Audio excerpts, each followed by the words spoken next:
Salut à tous, c'est Yabe, je suis très content de vous retrouver aujourd'hui pour débriefer l'épisode 16 de koh les reliques du dessin. C'est le dernier épisode qu'on a eu du coup hier soir et bon bah voilà, on termine la saison avec ce débrief. Enfin pas tout à fait mais je vais en reparler plus tard.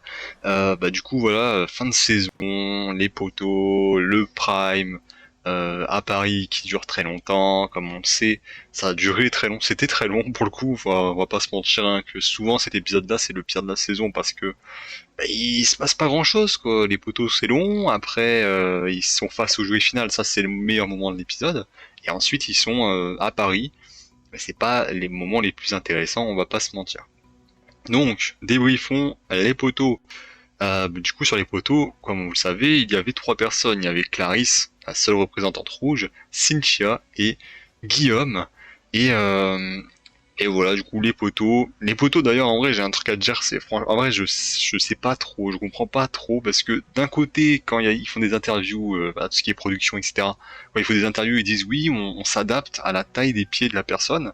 Et quand ils en parlent là, bah, ils disent bon bah c'est du 20 centimètres sur 20 centimètres. Enfin voilà, non mais en fait je comprends pas. D'un côté ils disent que c'est équitable, et de l'autre côté, bah, factuellement, les faits c'est que ça fait 20 centimètres sur 20 centimètres, et quand tu regardes les gros panards de Guillaume à 47, bah voilà, ils dépassent quand même beaucoup. Les petits pieds de Clarisse, ils dépassent beaucoup moins. Enfin voilà, c'est un truc que je comprends pas, et c'est vrai que je trouve que c'est un petit peu dégueulasse honnêtement, parce que tu vois Guillaume, tu te dis bon bah moi je voyais les pieds de Guillaume, je me suis dit ouais ça va être chaud, ça va être très compliqué pour lui. Au contraire, tu voyais Clarisse qui, voilà, elle s'en sortait relativement bien sur son poteau. Cynthia également. Donc c'est vrai que c'est un petit peu dégueulasse parce que d'un côté t'as un mec qui fait du 47 et tu peux avoir une femme. Voilà, enfin voilà, il y a des femmes qui font du 36-37. C'est, il y a quand même une grosse différence mine de rien. Et c'est vrai que c'est un truc que, en fait, je comprends pas parce que d'un côté ils nous disent que oui, c'est fait de manière assez équitable et de l'autre côté, bah ouais, factuellement, c'est du 20 centimètres sur 20 centimètres. Et ensuite ça devient du 15 sur 20, ensuite du 15 sur 15 et ensuite du 10 sur 15 quand c'est la dernière étape. Donc du coup, si j'en parle, c'est parce que Guillaume, bah, il a galéré. Voilà, dès le début, il était en train de galérer. Après, quand c'était du 15 sur 15, enfin du 15 sur 20, il galérait d'autant plus. Et lors du passage sur du 15 sur 15, du coup, sur un carré. Ah non, c'est pas sur un carré, c'est sur un autre, enfin sur un rectangle. Comme ça, moi, c'était sur du 10 sur 15, du coup. Non, du 15 sur 15, je dis de la merde. Du coup, 15 centimètres sur 15 centimètres. Eh bien, malheureusement, Guillaume s'est mis trop en arrière, il s'est mis trop sur la pointe des pieds, et malheureusement, eh bien, il a chuté. Alors, il a terminé troisième en 1h45. Ce qui est pas énorme, hein. Mais en vrai, pour un troisième, enfin, j'ai regardé par rapport à l'année dernière. L'année dernière, c'était 1h45 pour Jérôme le Catalan. Finalement, le troisième, il est tombé à peu près, enfin, il est tombé au même moment que l'année dernière. Et du coup, on est sur deux femmes restantes sur les poteaux, Clarisse et Cynthia. Et bah moi, je pensais que ça allait tenir jus- jusqu'à la chute du prochain taquet, voilà, jusqu'à la prochaine étape. Sauf qu'en fait, pas du tout. Voilà, on a notre chère Clarisse qui est tombée. Voilà, Clarisse du coup est tombée au bout de 1h52, ce qui est vraiment pas beaucoup. À l'époque, voilà, Maël il était tombé au bout de 2h30. Donc là, 1h52, c'est très peu. Et finalement, ça permet à Cynthia de gagner les poteaux, voilà, de gagner sa cinquième épreuve, hein, quand même, faut le dire, hein, 5 épreuves. Et du coup, elle aura le choix entre choisir Clarisse ou choisir Guillaume, et on verra ce qu'elle va faire. Du coup, ouais, comme j'ai dit, elle a deux choix. Soit bah, elle sauve, soit elle prend Clarisse avec ce qui serait plutôt un choix stratégique parce que tu sais que tu récupères quasiment tous les votes des jeunes, ou soit tu fais un choix un peu plus surprenant qui est de prendre Guillaume. Alors en effet, tu peux t'attirer quand même, tu auras beaucoup plus de votes des rouges, mais tu peux aussi perdre beaucoup de votes de la part des jaunes. Donc c'est vrai qu'il y a deux possibilités qui font que voilà, il y a un choix à faire, et en vrai elle a fait le choix logique, le choix stratégique même, voilà, elle avoue, elle assume pleinement le choix stratégique de prendre Clarisse avec elle en finale. Du coup nous avons une finale 100% féminine, et ça fait depuis, je crois, 2021, depuis les armes secrètes, qu'on n'avait pas eu de finale 100% féminine. Donc du coup, Cynthia, Clarisse, nos deux finalistes, et Guillaume qui termine troisième. Il part avec du fair play, donc ouais, c'est tout à son honneur. Il dit bon bah voilà, elle a fait son choix, elle l'assume, et bah c'est vrai que bah voilà, il peut pas trop lui en vouloir, hein, il y avait qu'à être meilleur aussi. Même si bon, à la 47 sur les poteaux, c'est compliqué, mais Mais ouais, du coup, logiquement, Cynthia fait le choix de choisir Clarisse, parce que c'est vrai qu'en plus, quand Daniel te dit lors de son élimination qu'elle aura sûrement pas le vote de Daniel, c'est vrai que ça sent bon. Voilà, ça sent bon. Ils essaient de nous faire un petit suspense en mode ouais, on va un petit peu louer Clarisse, on va voilà, on va peut-être que Guillaume va voter Clarisse parce qu'il l'a sauvé un coup. Voilà, ils essaient de donner un petit suspense, mais en vrai, on sait déjà ce qui va se passer. Du coup, nous avons Clarisse Cynthia qui arrive face au jury final composé de 11 personnes. En vrai, 11, enfin non, 13 personnes plutôt, c'est beaucoup. 13 personnes, 7 ex-jaunes, 6 ex-rouges, et Jonathan qui était Jonathan qui est un ex-jaune, qui est ensuite devenu rouge, le temps voilà, d'un petit brunch. Et, euh, et du coup, c'est vrai que nous avons 13 personnes dans ce jury final. Il faudra 7 votes, du coup, minimum, pour gagner la saison. Alors bon, en vrai, je trouve que le jury final a été assez cool, voilà, assez sympathique, et voilà, je trouvais qu'ils étaient assez tous de bonne humeur, à part Cindy, mais ouais, ça change pas, Cindy de toute façon, elle est toujours un petit peu fermée, et Antonin qui avait un petit somme, je pense encore, mais les autres, voilà, ils étaient dans un bon état d'esprit, même Paul, même Ulrich, etc., voilà, ils étaient assez voilà, satisfaits, on va dire, de la finalité. Paul qui a eu un très beau message envers Cynthia, ça c'était cool. Joanne également qui n'était voilà, pas rancunier du tout envers Clarisse. Daniel, je pense que de l'eau a coulé, mine de rien. Donc voilà, il a eu des beaux messages. Globalement, en vrai, je trouve qu'ils étaient assez cool. Voilà, c'était un jouet final assez cool avec les deux finalistes. Du coup, nous avons Clarisse hein, qui est vue comme la meuf qui a jamais été en danger, qui a toujours maîtrisé son jeu.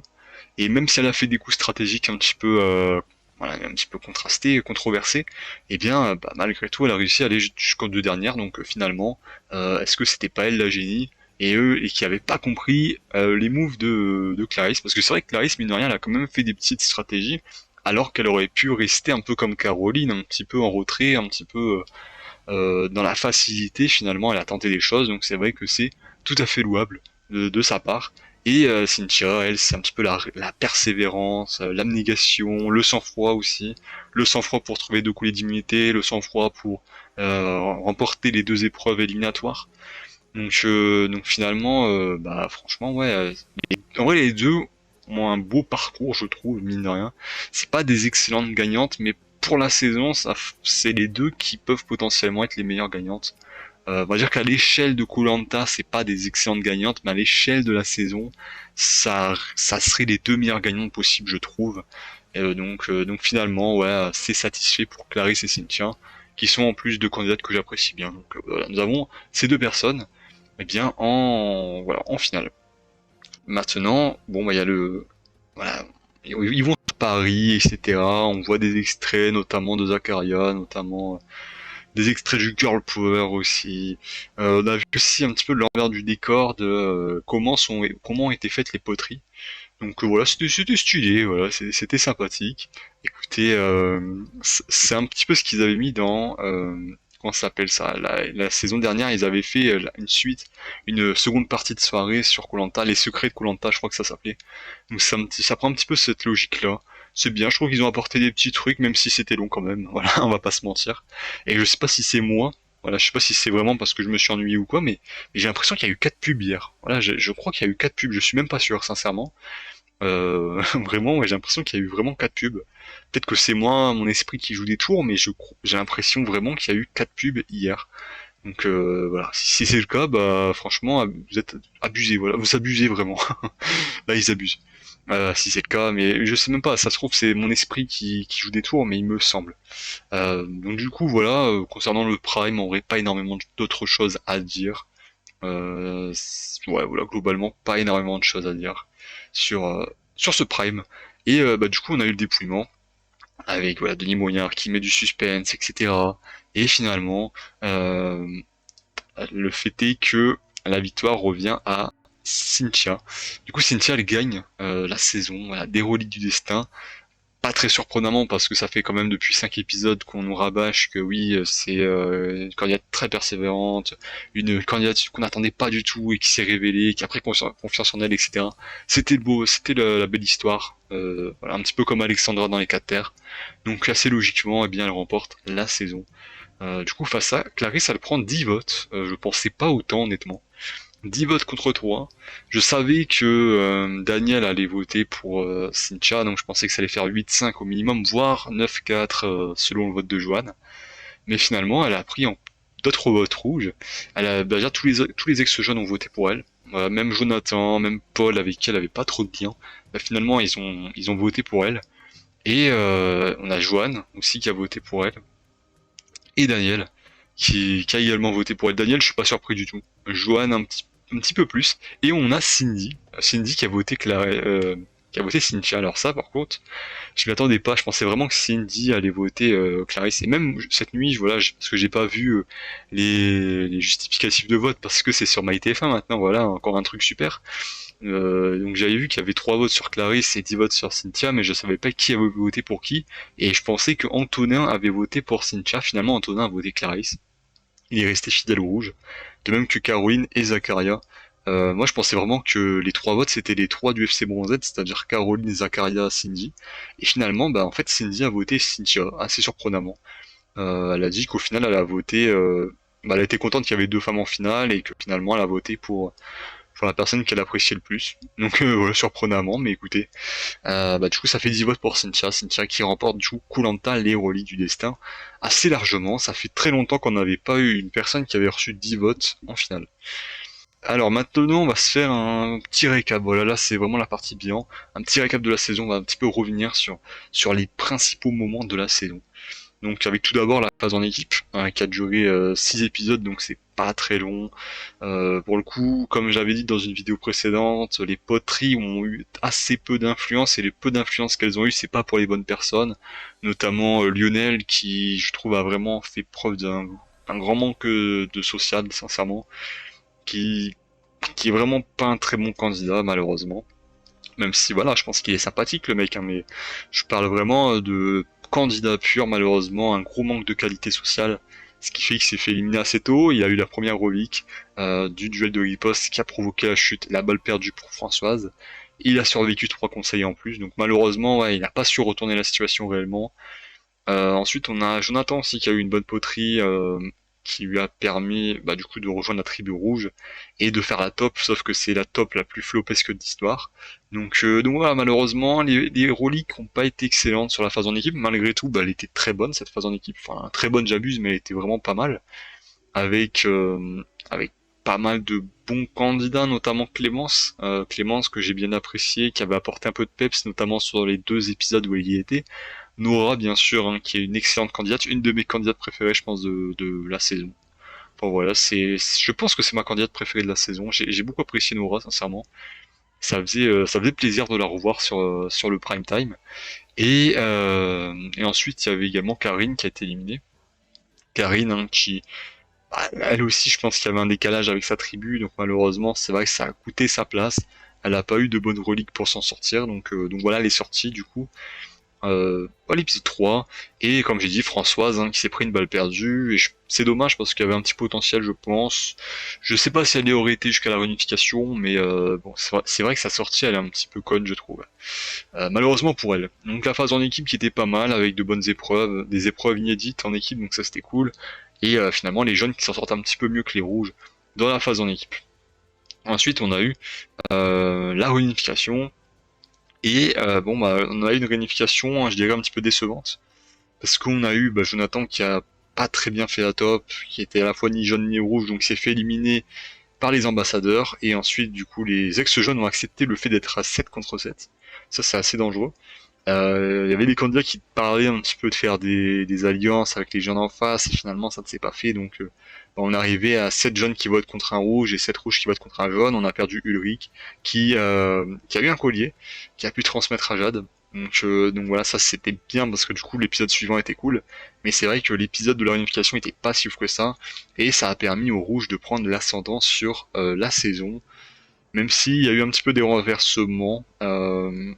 Voilà, donc c'était du jaune contre rouge globalement. Les 3 conseils qu'il y a eu jusqu'au destin lié, c'était jaune contre rouge, avec le girl power qui s'est mis un petit peu au milieu de tout ça, qui s'est créé à l'initiative de Cindy, de Clarisse, de Lola également, de Jade. Donc on a eu un girl power qui s'est créé au milieu de tout ça, ce qui fait qu'il y a eu que des hommes éliminés pendant 3 épisodes. Et, euh, et ouais, du coup, le girl power qui a un petit peu perduré, c'est la première fois, enfin ça fait très longtemps qu'il n'y a pas eu un girl power qui a duré plus d'un épisode. Donc voilà, du coup, c'est vrai que ça redonne un petit peu d'espoir, je pense, pour les alliances féminines, parce que ça durait un petit peu plus longtemps que d'habitude. Et ouais, le Girl Power, du coup, qui a duré quand même quelques épisodes, et il y a eu des gros profils de sortie, notamment Johan, notamment Guillaume, notamment Paul aussi, hein, qui était un profil assez intéressant du début de saison. Donc du coup, ouais, la phase 3 de la saison euh, qui était pas mal honnêtement, qui annonçait pas mal de bonnes choses. La phase 4 malheureusement, bon bah c'était les destins liés qui ont pas été très bien mélangés malheureusement. Il restait que je crois 4 jaunes il me semble, si je pas de connaître, 4 jaunes. Et malheureusement on a un binôme 100% jaune, donc bah c'est vrai que bah, c'était voilà, elles se sont fait éliminer assez logiquement et ça a aussi provoqué la fin du Girl Power parce qu'on a perdu les deux femmes jaunes qui tenaient ce Girl Power. Et, euh, et ouais, du coup, c'est vrai que bon, bah, la phase 4 qui était celle de la fin du Girl Power et les binômes ont vraiment permis aux rouges de prendre l'ascendant sur la seconde partie de saison. Mais la phase 5, on a les irréductibles Kalao qui étaient plus que 3 grâce au retour de Guillaume. Ils étaient plus que 3, ils ont réussi à retourner un petit peu la situation grâce aux poteries notamment et à faire en sorte qu'ils soient à 3 parmi les 5 derniers. Donc voilà, ça a vraiment été assez important pour eux parce que du coup ça a permis au Kalao de prendre l'ascendant sur le dernier épisode, d'être à 3 à l'orientation, de bien gérer l'orientation, à 2 sur les poteaux, 2 jeunes sur les poteaux, et ça a permis à Cynthia bien de gagner la saison. Donc voici les 5 phases de cette saison des Reliques du Destin, avec notamment la phase 3 qui était la plus intéressante je trouve, la phase 1 a été cool aussi, voilà, la phase en équipe était sympathique, la pire phase pour moi c'est la 2, et la 5 je pense, mais ouais c'est vrai on a eu je pense quelques très bons épisodes, et bon, pas de mauvais épisodes en vrai, mais des épisodes un peu plus frustrants, voilà on va dire, dans la phase 5, et bah, la réunification qui pour moi était un petit peu ratée. Voilà pour le récap de la saison. Maintenant, voilà, il y a aussi les Call Awards, voilà, dont je vous ai fait un petit post la semaine dernière. Et je vais pas en parler aujourd'hui, je pense, parce que bah, ça va être trop long, mais je vais dédier une vidéo du coup spéciale au Call Awards qui sortira du coup demain, voilà, le jeudi 25 juin à 17h. Il y aura du coup les Call Awards 2026 sur spécial Relique du Destin avec 17, il me semble 17 catégories. Donc voilà, ça sera demain à 17h du coup, pour ne pas louper bien évidemment. Et dernier point que je voulais aborder dans ce débrief, c'est faire un petit peu le récap de mes pronostics. Voilà, mes pronostics 100% foireux de début de saison. Voilà, j'en fais à chaque fois. Et bah, c'est l'heure du récap. Et commençons, voilà, on va voir un petit peu comment je m'en suis sorti. Donc ça, c'était mes pronostics. Voilà, tous mes pronostics sont ici présents. J'avais prévu une phase en équipe un peu plus longue, une réunification à 13 candidats, enfin, et non pas 15, comme c'était le cas ici. Et, euh, et du coup, c'est pour ça qu'il y a eu un petit dérèglement. J'avais mis qu'une épreuve éliminatoire, finalement, il y en a eu deux. Et voilà, il y a eu un petit dérèglement, malgré tout, plus les poteries qui m'ont joué des tours. Et, euh, et du coup, voici mes pronostics. J'avais mis Jonathan perdant en premier. Voilà, je vais pas revenir individuellement sur chacun, mais globalement, ceux où j'ai fait le pronostic parfait, c'est Lionel, que j'avais pronostiqué 17ème, il a fait 17ème. Cindy, que j'avais fait 9ème, mais avec un destin totalement différent, et qui a fait 9ème. Et Cynthia. Voilà, là, je suis très content. Mon winner pick de début de saison, qui est le bon. J'avais déjà dit Gaël, c'était Gaël. J'ai dit Cynthia, c'était Cynthia. Donc finalement, bien, je m'en sors bien, je trouve. Voilà, je suis pas mal en termes de pronostics. Je suis un petit peu le Willou de koh. On va voir si la prochaine saison je vais bien pronostiquer, mais ça va pas être simple parce que c'est un All-Star. Mais ouais, du coup, j'ai eu bon pronostic sur Cynthia. Cindy, j'avais mis 9ème, mais je pensais qu'elle allait perdre au binôme. Finalement, elle a perdu 9ème, mais un peu grâce aux poteries. Et Lionel, j'avais mis 17ème, de base il partait 20ème, et grâce aux poteries, il a terminé 17ème, donc finalement, les poteries m'ont un petit peu aidé. Les pronostics où j'ai été pas mal, c'est Noura. Voilà, je pensais qu'elle allait partir vite, elle est partie relativement tardivement, je trouve, au 5ème épisode. Donc on a pu voir quand même pas mal de Nora. mais un peu trop tôt à mon goût. Et, euh, et voilà, donc, je suis assez content pour Nora. Clémence, je la sentais pas trop, honnêtement. Je sentais que socialement, elle aurait peut-être un peu du mal. Et ça a pas loupé. J'ai un peu inversé Nora et Clémence pour le coup. Donc voilà par rapport à ça. Ensuite, Paul, que j'avais mis 13e, il a fini 12e. Ulrich, que j'avais mis 12e, il a fini 14e, il me semble. Jade, j'avais mis 11e, elle a fini 10e, du coup, 10-11e. Daniel, j'avais mis 4e, il a fini 6e. Et voilà pour les pronostics qui étaient pas mal. Après les pronostics, bon, où je suis pas si loin, mais je suis un peu loin quand même. C'est Jonathan, que j'avais mis 20e, il a fait 15e. Françoise, que j'avais mis 14e, elle a fait 20e. Guillaume, que j'avais mis 9e, il a fait 3e. Hugo, que j'avais mis 8e, il fait 4e. Clarisse, j'avais mis 7e, elle a fait 2e. Lola, qui a fait, enfin là, j'avais mis 4e, elle a fait 10e. Et Zakaria, qui a fait 7e, il me semble.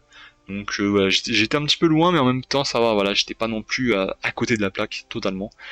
Et par contre, là, les pronostics où j'ai pas été bon, c'est Caroline, où vraiment je pensais qu'elle allait partir vite, finalement, elle a atteint l'orientation. Antonin, que je pensais voir partir vite également, je voyais un petit côté impulsif qui aurait pu coûter sa place finalement. Je pense que si les rouges allaient à nouveau au conseil, il y avait un monde où Antonin pouvait sortir. Bon, ça n'a pas été le cas, tant mieux pour lui. Et ensuite, Karine, là aussi j'ai un peu inversé avec Caroline globalement en termes de classement.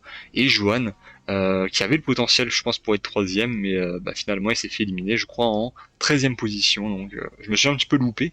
Finalement, mon erreur moyenne, elle est de 4,6 places, ce qui est très très bien. Voilà, je vais pas me lancer des fleurs, mais quand je regardais, enfin j'ai comparé avec les saisons précédentes, la saison de la revanche des 4 terres, j'avais 6,4 places d'écart. Donc il y a quand même, enfin voilà, j'avais pas plus d'erreurs dans la saison précédente et la saison d'avant encore plus. Donc finalement, au fur et à mesure que j'en fais, eh bien je m'améliore. Donc ça c'est cool. J'espère que la saison prochaine j'aurai 2 places d'erreur et peut-être qu'à un moment donné j'aurai aucune place d'erreur et j'aurai pronostiqué parfaitement la saison. Ça ne va jamais arriver. Donc voilà, la vidéo elle s'arrête du coup là-dessus. Voilà, c'est une bonne petite vidéo, pas très longue, hein. Je pense que ça va être le débrief le plus court de la saison, mais en même temps j'ai pas non plus. Enfin voilà, l'épisode il se passe pas grand-chose, donc je vais pas non plus tergiverser 20 000 ans sur ces aspects-là. Il y aura du coup les Collant Awards qui vont permettre de conclure réellement l'arc des Reliques du Destin. Du coup ça arrive demain. Et voilà, j'espère que la vidéo vous aura plu, j'espère même que les débriefs de la saison vous auront plu. J'ai fait les débriefs de tous les épisodes, ce qui est la première fois que ça arrive parce que souvent je rate un ou deux épisodes. Là j'ai fait tous les épisodes. Je suis très content d'avoir tenu ça et c'est également grâce à vous parce que je voyais vraiment que vous étiez investis là-dedans. Et, euh, et là il y a des gens qui sont arrivés en cours de route, donc ça c'est trop cool. Et ouais voilà, bien sûr que je vais débriefer le prochain All-Star. Voilà, ça c'est vraiment l'objectif principal, débriefer les prochains All-Star. C'est vrai que la formule débrief de base, débriefer ce qui se passe dans l'épisode point par point, je trouve pas ça très intéressant. La manière dont je l'aborde, voilà, ça me donne vraiment de l'intérêt à faire des débriefs. Et je vois que ça vous plaît, donc voilà, c'est cool. Et c'est vrai que vraiment les débriefs, c'est quelque chose qui prend beaucoup de plaisir à faire. Sincèrement, voilà, je suis assez content parce qu'à chaque fois les débriefs, j'ai sorti souvent le mercredi soir. Voilà, à part une fois ou deux où j'ai fait le jeudi, mais souvent je m'en sortais bien par rapport à ça. En même temps, voilà, comme j'ai pas de métier, voilà, à l'heure actuelle, je suis en recherche d'emploi, donc c'est vrai que ça aide un petit peu. Donc voilà, ça aide. Peut-être que la prochaine saison, si j'ai un emploi, bon bah ça sortira pas les mercredis à 17h, mais peut-être les mercredis soirs ou les jeudis, je ne sais pas, mais en tout cas, voilà, je suis assez satisfait de comment j'ai débriefé la saison et je suis très content parce que vous étiez vraiment au rendez-vous, ça soit dans les commentaires ou voilà, même dans les lives, ou même les gens qui regardent la vidéo sans commenter ni rien, voilà, qui sont les abonnés fantômes qu'on les appelle, mais je vous le dis, moi, dans chaque chaîne YouTube, je suis un abonné fantôme, donc je comprends totalement. Et ben voilà, c'était super cool. Sur ce, moi, je vous dis à très bientôt. Voilà, à demain pour les Coolant Awards. Voilà, c'était Abeille. On se retrouve du coup très bientôt pour une prochaine vidéo. Allez, salut!